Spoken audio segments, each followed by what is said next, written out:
কেমন আছেন সবাই? আশা করি ভালো আছেন। আজকে আমাদের টপিক হচ্ছে উন্নয়নশীল দেশের বৈশিষ্ট্য। অনেকে আমাকে কমেন্ট দিচ্ছেন। আমি একটু বলে রাখি যে হ্যাঁ, আমার কিছু প্রিলির জন্য কিছু পেইড ব্যাচ চলমান আছে। সবাই এই ভিডিও ডেসক্রিপশনে প্রথম যে গ্রুপের লিঙ্কটা দেওয়া আছে হোয়াটসঅ্যাপ, সেখানে অ্যাড হতে পারবেন। যাই হোক, চলেন আমরা দেখি। ইন্টারন্যাশনালের দ্বিতীয় অধ্যায়ে আমাদের আজকে উন্নয়নশীল দেশের বৈশিষ্ট্য দেখবো আমরা। দেখেন, উন্নয়নশীল দেশ বলতে সেই সব দেশকে বোঝায় যেগুলো হচ্ছে এলডিসি থেকে উত্তরণের সকল শর্ত পূরণ করে পরবর্তী অবস্থান করছে, সেটাই হচ্ছে উন্নয়নশীল দেশ। মানে বাংলাদেশ কিন্তু উন্নয়নশীল দেশে 2026 সালে বের হওয়ার কথা। দেখেন, উন্নয়নশীল দেশ তাহলে এটা হচ্ছে CPD, committee for development policy. তাদের মতে মাঝারি উন্নয়নের দেশই হচ্ছে উন্নয়নশীল দেশ।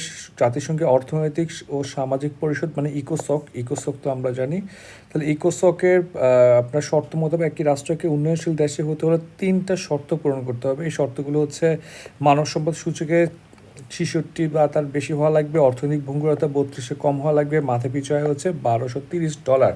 এই সংখ্যাটা আপনি কোনো কোনো বইয়ে দেখবেন যে $1222 বা সামথিং $1230। এটা হচ্ছে আপনার ওরা প্রতি আপনার 2-3 বছর পর পরে চেঞ্জ করে, একটা ফিক্সড পিরিয়ডের পরে চেঞ্জ করে, সম্ভবত 2 বছর বা 3 বছর পর।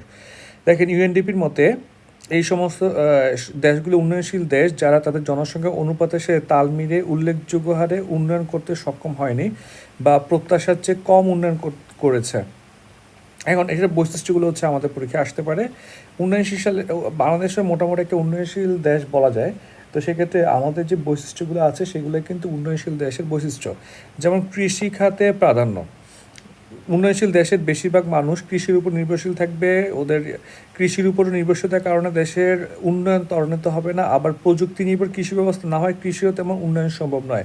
মানে কৃষিতে হচ্ছে অনেক বেশি এমফাসাইজ করবে, আবার কৃষিতেও কি থাকবে না, প্রযুক্তির ব্যবহার কম থাকবে।